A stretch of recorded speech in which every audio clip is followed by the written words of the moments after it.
Hello children, I am going to begin this session about writing informal letters, and in this module you will learn what are the common mistakes, what tricks I will be giving you and what important points I will tell you when you write an informal letter. In this module I will also tell you how to make sure that you get maximum marks in writing a letter.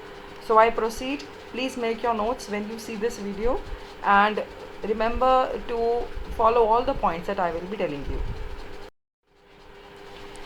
Majorly you have to understand what is an informal letter. These are those letters that we write to our family, friends, family members, acquaintances, मतलब जान पहचान के लोग, to our relatives and anyone else whom we do not refer to as an authority or as if that person is at a designation.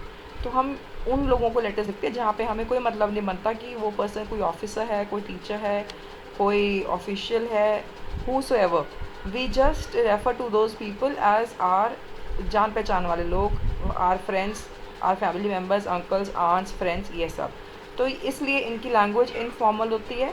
यहाँ पे कोई भी official और फॉर्मल लैंग्वेज हम यूज़ नहीं करते. हम हाय हेलो से कैसे हो, कैसा है, इस तरह से बातें करते हैं. और हम आम बातें, we talk about normal things like somebody's headache, somebody's stomach ache, somebody's leg is broken, or somebody has achieved, somebody has got a reward, somebody has got a punishment, somebody has made a new home, somebody has shifted to a new home. ऐसी छोटी मोटी common life की बातें हम share करते हैं इन letters में. Because of all this these letters are suppose to be full of lots of feelings. Formal letter में बिल्कुल फीलिंग नहीं होनी चाहिए, they have to be very robotic. और ये वाली इनफॉर्मल लेटर्स में lots and lots of feelings होनी चाहिए, स्पाइस होना चाहिए, मस्का चटका मसाला होना चाहिए, सो दैट पढ़ने में जब टीचर्स आपकी लेटर्स को रीड करें उनको इंटरेस्टिंग लगे. Teacher should have a smile on her face when she checks your informal letters. हमेशा ये ध्यान रखना. और अगर आप ये इनफॉर्मल लेटर किसी अफसोस वाले मौके के लिख रहे हो, सपोज़ किसी की डेथ है, आपने उस मौके पे ये लेटर लिखी है किसी को कंसोल करने के लिए, somebody's grandmother has passed away, तो वो इतनी इमोशनल होनी चाहिए कि teacher should feel sad while checking these letters. तो informal letters basically checks your emotional aptitude, कि आप इमोशनली कैसी फीलिंग्स में आके कैसा कंटेंट डिज़ाइन करके कैसे आप लेटर्स में डाल सकते हो. I hope you are getting my point. Informal letters में हमने क्या करना है, हमें फीलिंग्स के साथ डील करना है. We have to give them beautiful words and we have to give them beautiful expression and we have to put them within the format of a letter. Generally in CBSE 9th और 10th में ये 8 marks के लिए test होती है, जिसमें format 1, content 4 और expression 3. How we break these marks and what all we expect in these 3 parameters I will be telling you in the next slide. I have shown you a picture. It is not very clear, but basically you can see clearly that it shows you the first thing, left side there is the place where we write letters, address, sender's address. यहाँ पे हम address लिखते हैं. 2-3 बातें address लिखते time आपने याद रखनी है. एड्रेस, पहली बात ये समझो, आप जो लेटर एग्ज़ाम में लिख रहे हो, nobody is going to actually cut it out and post it. Address आपका फिक्टिशियस हो सकता है. हमें एड्रेस में क्या देखना है एग्ज़ाम में, ये नहीं देखना कि वो सच्चा है झूठा है. Nobody bothers. एड्रेस में क्लैरिटी होनी चाहिए. एक एड्रेस में 3 चीज़ें होती कम से कम, and those 3 things are enough and they are enough. कोई फालतू चीज़ नहीं लिखनी है एड्रेस में. So what are those 3 things? First of all, your address should comprise of 2 to 3 lines. यहाँ पे 3 लाइन्स है, आप 3 लाइन्स ले सकते हो. सबसे ऊपर आएगा आपका house number. It can be a combination of digits and letters. It can be simple house number 24. Second line में विदाउट एनी कॉमा पंचुएशन, कुछ भी नहीं आ रहा है एंड में. Be very careful about this thing. कोई कॉमा फुल स्टॉप कुछ नहीं लगाना आप लोगों ने. तो आपका आएगा हाउस नंबर 24. बिना कॉमा फुल स्टॉप के नेक्स्ट लाइन में आप लिखोगे लोकेशन, मतलब कौन सी कॉलोनी है या कौन सा एरिया है. और थर्ड लाइन में आप लिखोगे सिटी. सिटी के साथ पिन कोड ऑप्शनल है. So basically it can be like house number 24 Shalimar Bagh. Name of city can be new Delhi, it can B Patiala, it can B Jalandhar, it can B Chennai, it can B Agra, it can be any city. That's it. 3 चीज़ें. पीछे आपको कोई भी comma full stop नहीं लगाना. तो ये हो गया आपका फॉर्मेट का एक पार्ट. फुल फॉर्मेट के लिए 1 मार्क है. इतना आपका ठीक हो जाएगा, इतने से अकेले से मार्क्स नहीं मिलने. Let's understand. फिर आप एक you will leave a blank line. अब बहुत बच्चे दे आस्क मी कि मैम खाली लाइन छोड़नी ज़रूरी है.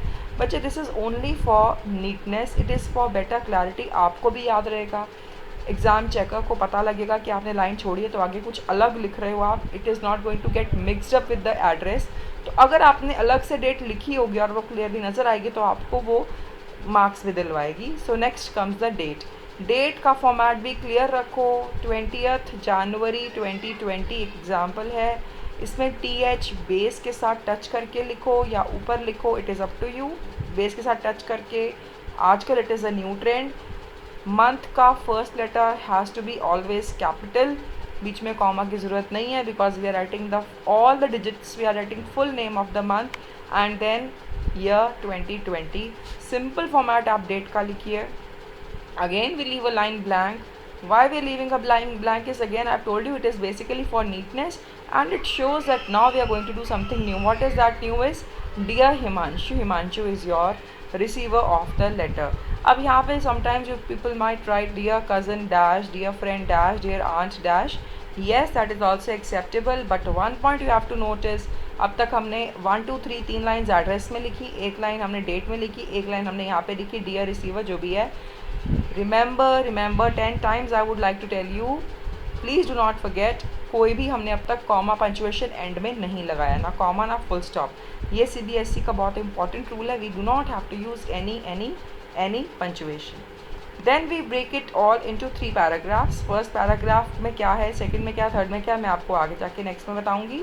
और एंड में again we leave a line blank और हम लिखते हैं योर्स अफेक्शनेटली, और एंड में सेंडर्स नेम, या it can be yours lovingly end में sender's name, so on. This is how we people write the format of an informal letter.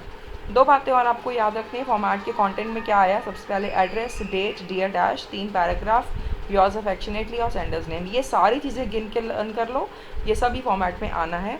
Format अगर आपका परफेक्टली ठीक है, you get 1 mark, but that doesn't mean कि आपने अंदर जो body of letter यानी कि 3 पैराग्राफ्स में जो लिखा है, अगर वो आपने कूड़ा लिख दिया, अगर वो आपने अच्छा नहीं लिखा, वो आपने बिल्कुल ही गलत लिखा, या क्वेश्चन ही आपने अलग कुछ और ही समझ लिया, मतलब वो बिल्कुल ज़ीरो के लायक हो गया, तो अकेले फॉर्मेट का 1 mark you never get marks if only format is right.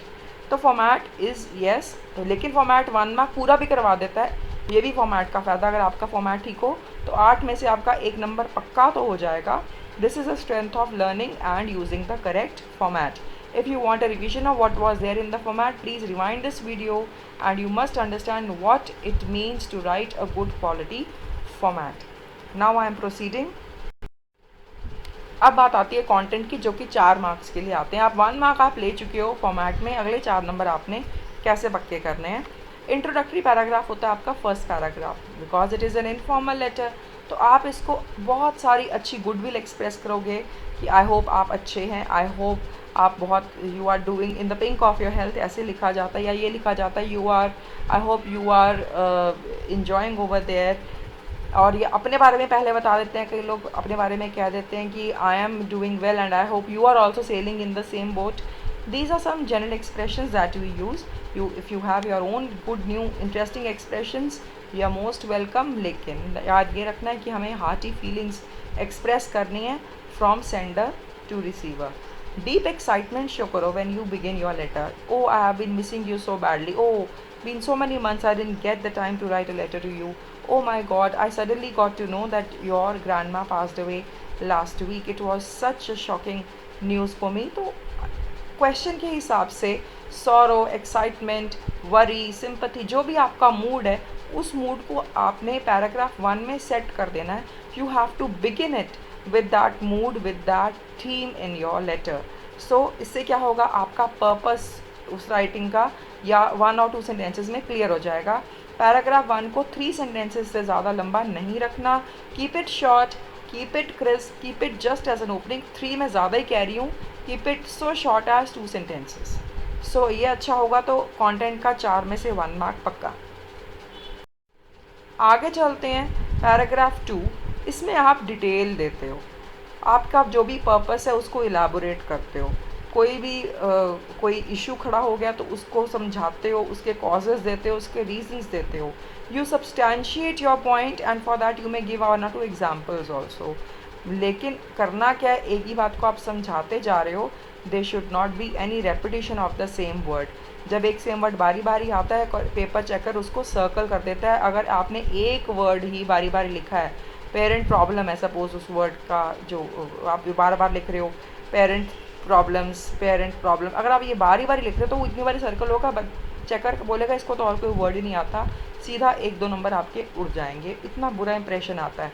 So over repetition नहीं करनी, ओवर एक्सप्लेनेशन नहीं करनी, reuse of same word, same phrase, same idea नहीं करना। और अगर आपका थीम, आपका क्वेश्चन इस तरह का है कि आपको उसके बाद कुछ सजेशंस भी देना चाहते हो, पहले आपने समझाया, सपोज करो क्वेश्चन है कि आपने छोटे भाई को लेटर लिखनी है, he is telling a lot of lies these days, you have to tell him not to tell lies. तो पहले आप बताओगे कि झूठ क्यों नहीं बोलना चाहिए, तो ये आपके कॉजेज और रीजंस हो गए।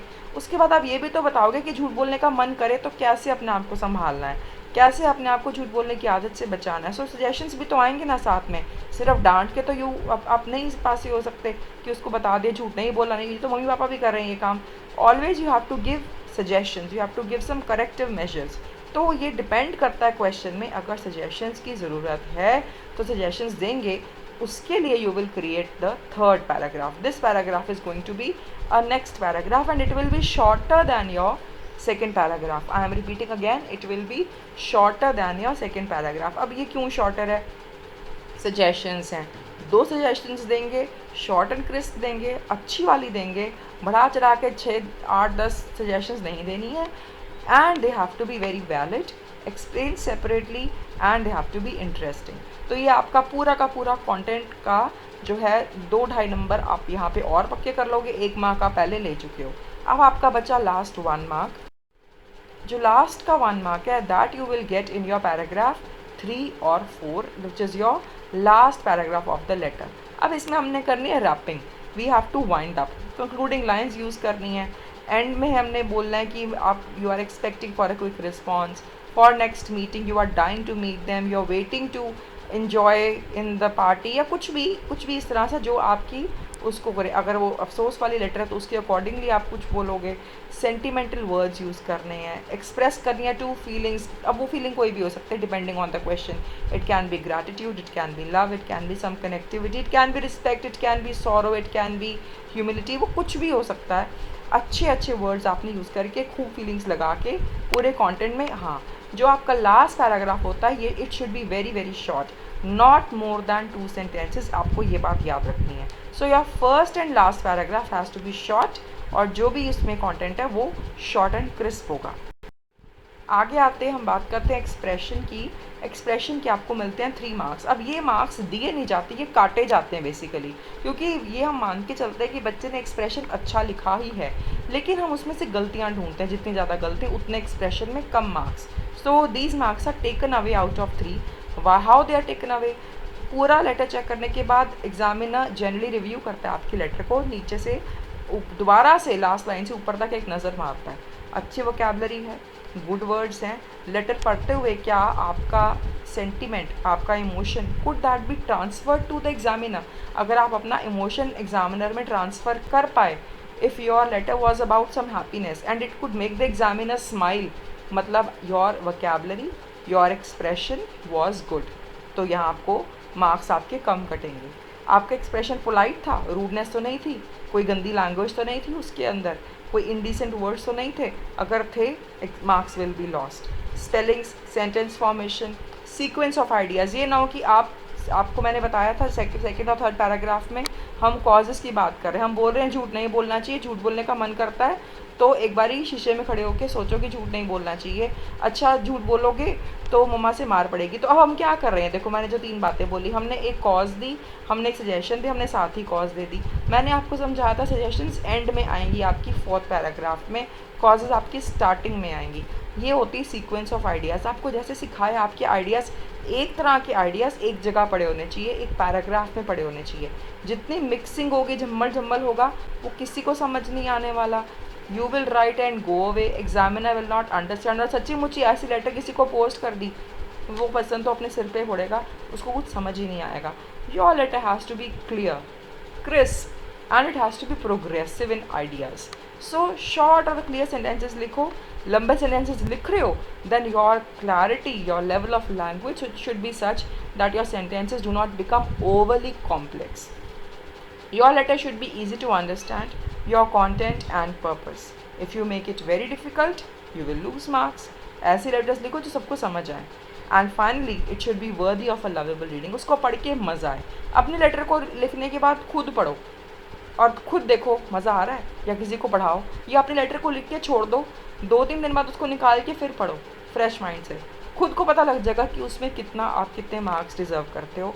Finally I have been telling you कि your letters require sentimental aspect, it has to have feelings, but ये भी ना हो कि वो ओवरडोज ऑफ इमोशनल ड्रामा बन जाए। ज़्यादा ड्रामाबाजी भी नहीं करनी है। It has to be ultimately the level that should be submitted to a teacher for checking. What are the most common mistakes that children do in writing letters? सबसे पहले cutting, over writing, गंदी presentation, सीधा 50% marks चले जाता है क्योंकि paper checker को check करने का मन ही नहीं करता। आपकी लेटर आपके छोटे भाई बहन के पास नहीं जानी भाई, चेकिंग होने के लिए मैम या सर के पास जानी है। तो सबसे ज़्यादा ये लिखो, वो इंग्लिश का एग्ज़ाम चल रहा है, उसमें बिल्कुल भी गंदगी नहीं होनी चाहिए। Second, missing and inserting left out points बहुत बच्चे करते हैं। लेटर में कोई पॉइंट रह गया, टेढ़ा मेढ़ा सा एरो बनाते हैं, उसको टॉप मार्जिन में ले जाते हैं, वहाँ एक बबल बनाते हैं, मैम ये लाइन ना मैं लिखना भूल गई थी या मैं लिखना भूल गया था। बहुत बहुत बहुत बच्चे करते हैं। They forget to change paragraph, फिर वो वहाँ पे कई स्टार बनाते हैं, फिर वहाँ लिखते हैं मोटा मोटा पैरा 1, फिर लिखते हैं पैरा 2। भाई क्यों? लेटर लिख रहे हो, प्रैक्टिस इतनी कर लो या तो पहले कि आपको भूले ही ना, या अपने फॉर्मेट के पॉइंट्स पहले लिख लो कि आपको भूले ही ना। डिवाइज योर मेथड्स कि आप ये बातें ना भूलें। You are going to lose marks because अगर बोर्ड में पेपर चेकिंग के लिए जाएगा, no one loves you over there, no one knows you over there. किसी को फ़र्क नहीं पड़ता अगर वो आपकी लेटर राइटिंग में 8 में से 2-4 नंबर कम भी लगा दे या फुल में से फुल भी लगा दे। अगर आपके पेपर में थोड़ी भी अनटाइडीनेस है तो रीचेकिंग के टाइम भी आपको कोई मार्क्स नहीं देने वाला। क्यों? क्योंकि आपने पहले कोई कसर नहीं छोड़ी हुई। तो this is your responsibility, it is your answer. Number चाहिए तो ये बातें याद रखना।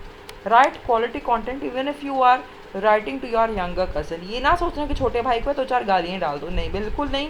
हाई क्वालिटी लैंग्वेज, क्योंकि वो सच्ची मुच्ची की पर्सनल लेटर नहीं है, कोई व्हाट्सएप चैट नहीं है, वो लेटर है, ठीक है। इसलिए आपको वहाँ पे हाई क्वालिटी लैंग्वेज लिखनी है, क्योंकि आपको इसमें से अगर 8 नंबर का क्वेश्चन है तो 8 में से 8 मार्क्स चाहिए। इफ़ यू वांट 8 में से 2 नंबर तो फिर जो मर्जी आप लिखो, it is up to you.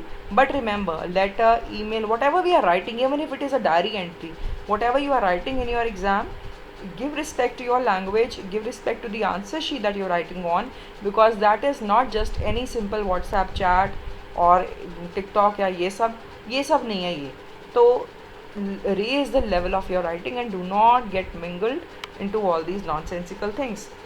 फिर एक कॉमन मिस्टेक है yours में, YOUR अपोस्ट्रोफी एस लिख देते हैं, भाई वो गलत है, it is YOURS। And one another common question informal letters में जो बच्चे बहुत करते हैं, इनफॉर्मल लेटर्स में कुछ points, some points are already given in your question, तो वो जो पॉइंट्स आपको वो सारे के सारे यूज़ करने हैं। Do not miss them out. All those content ideas given in your question paper, they are compulsory to be used. Now I will be giving you a sample of a letter. So read the question carefully and read the answer. Question is, you have gone to your grandparents' home in a village for your vacation. Tree climbing, cycling, gilli danda, swimming in the pond are some of the fun sports you had played with your cousins. Share your experience through a letter to your school friend, highlighting how these outdoor fun activities offer health benefits. सीधा observe करो। Swaroop Nagar Jaipur 18 June 2022। Dear Pradeep, ये हो गया आपका format. Then comes hope this letter finds you in good health and high spirits. तो ये सारा आ गया आपका फर्स्ट पैराग्राफ, सेकेंड पैराग्राफ आ गया और एंड में आया थर्ड पैराग्राफ, फिर योर्स लविंगली और Shatab. Read this letter yourself. If I go on reading video will be too long and very boring. Take your, if you wish to take some ideas, please read this letter yourself. Following are three questions for the practice. No, I will type 2 questions only. So I am giving you 2 questions for practice of your writing skills for informal letter. Write these 2 questions on your notebooks and send me your answers. I will be pleased to check them. And once you do that, remember that you have to use and understand and follow all the points that we have done. 2 questions are given, do both of them, and each question should not require more than 7 to 8 minutes. So अपना time लगा के आना। 6 minutes का time appropriate और बिल्कुल perfect है एक answer को लिखने के लिए। मैक्सिमम आपका 8 और हद हो गई तो आप 10 मिनट्स ले सकते हो। बट जितना भी टाइम लो, बिल्कुल कटिंग और गंदा काम नहीं करना, अच्छा काम करना है। One tip I can give you is that to make your work perfectly visible with best presentation, you can always do some rough work. अपने आइडियाज़ को, मेन वर्ड्स को पहले एक रफ बॉक्स में लिख लो, ताकि बाद में उनको ऑर्गेनाइज करके फाइनल आंसर बनाने में आपका टाइम भी बचेगा, आपके आंसर में कटिंग भी नहीं होगी. सिर्फ मेन वर्ड्स लिखना, जिनको वर्ड को पढ़ के आपको पूरी कहानी याद आ जाए कि आपने लिखना क्या था. बाकी इट्स अप टू यू. जितनी प्रैक्टिस करोगे राइटिंग स्किल्स के उतने मार्क्स आएंगे. And keep writing and sending your answers to your English teacher. That was all from my side. I hope you enjoyed this lesson. Practice carefully. Have a nice day. All the best.